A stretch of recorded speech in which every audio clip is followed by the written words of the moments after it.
Texas Attorney General Ken Paxton warned San Antonio officials about a proposed paid sick leave ordinance. One thing that was completely shocking to me is the fact that there's 354,000 people who are working in San Antonio who don't get paid sick leave. Despite Gina Ortiz-Jones raising more than $1 million to unseat Republican Will Hurd in November, fellow high-profile Texas Democrat Beto O'Rourke has yet to endorse against his friend across the aisle. Democratic activists have been complaining about this for a while now, and Beto still has not vocally supported Gina Ortiz-Jones. And March for Our Lives students talk gun violence in San Antonio. I'm Chance Dorland with your Express Briefing for Tuesday, July 10th. Subscribe to this and other free content at expressnews.com/podcasts. And get each day's top news and sports headlines delivered to your inbox at expressnews.com/newsletters. Monday, Texas Attorney General Ken Paxton inserted himself into a local controversy by instructing San Antonio city officials they cannot mandate paid sick time for private sector employees, or even put the measure on the ballot, noting Texas law gives municipalities no authority to impose such a requirement. But City Attorney Andrew Segovia says while the instructions received via letter will be analyzed and considered, they do not legally bind the city.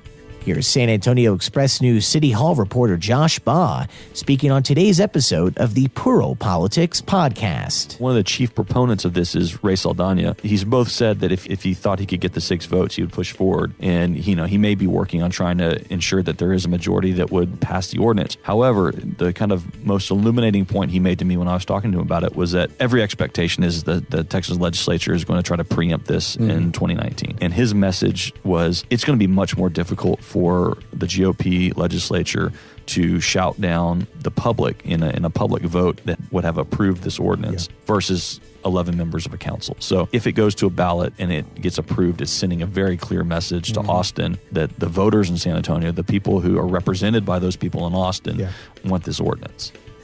The proposed ordinance would require that employees of any business, both for and not for profit, earn an hour of sick leave for every 30 hours of work.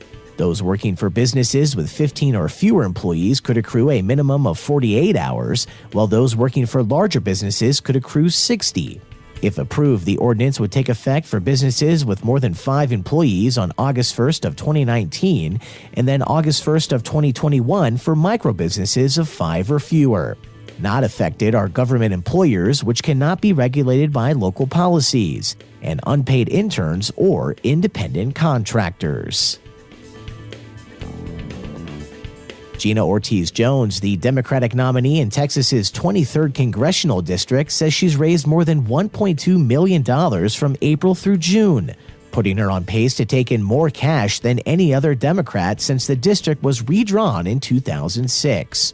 Her opponent, Republican Will Hurd, last reported $1.6 million cash on hand through the end of March, having raised $2.4 million throughout the cycle. But Congressman Hurd still has yet to announce his fundraising totals ahead of the July 15th filing deadline. The race for the 23rd district is shaping up to be one of the most expensive in Texas and is expected to be competitive, as Hillary Clinton won the district by more than 3 percentage points in 2016, while Hurd last won the district by a margin of 1.3 points. But despite the chance for a Democrat to win the seat, some say high-profile Texas Democratic Congressman Beto O'Rourke isn't doing enough to help Gina Ortiz-Jones win in November. Here's San Antonio Express News Metro columnist Brian Chasnoff. Democratic activists have been complaining about this for a while now. It's nothing really new. This came up last year, but they're still worried about it, and Beto still has not vocally supported Gina Ortiz-Jones in that congressional district. Her opponent, of course, is Will Hurd, who's a Republican and who Beto went on that famous road trip with last spring, I think, in February.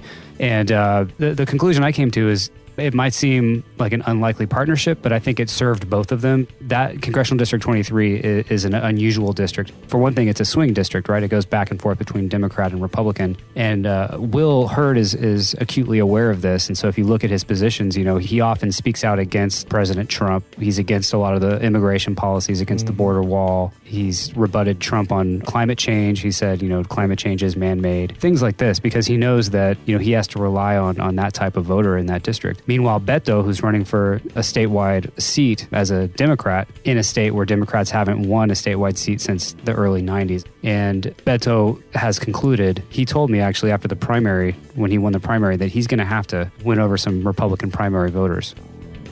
Hear more discussion on Beto O'Rourke, Gina Ortiz-Jones, and paid sick leave on today's episode of Puro Politics, our weekly discussion of local government and elections, available for free download in Apple Podcasts, Stitcher, TuneIn, and expressnews.com/podcasts. And Monday evening, student activists from the March for Our Lives movement spoke at a town hall gathering in San Antonio, where they called for gun law reform and greater voter participation. The event was part of a national Road to Change tour across the country focused on gun violence, with dozens of people packing the pews of La Trinidad United Methodist Church to hear survivors of the Stoneman Douglas school shooting in Parkland, Florida, as well as local students and those from other areas affected by gun violence, including Houston and Milwaukee. Before the discussion, volunteers with clipboards registered people outside to vote, just across the street from a little more than a dozen armed demonstrators promoting gun rights. And that's your daily San Antonio Express News briefing for Tuesday, July 10th. Subscribe to this and other free content at expressnews.com/podcasts. I'm Chance Dorland.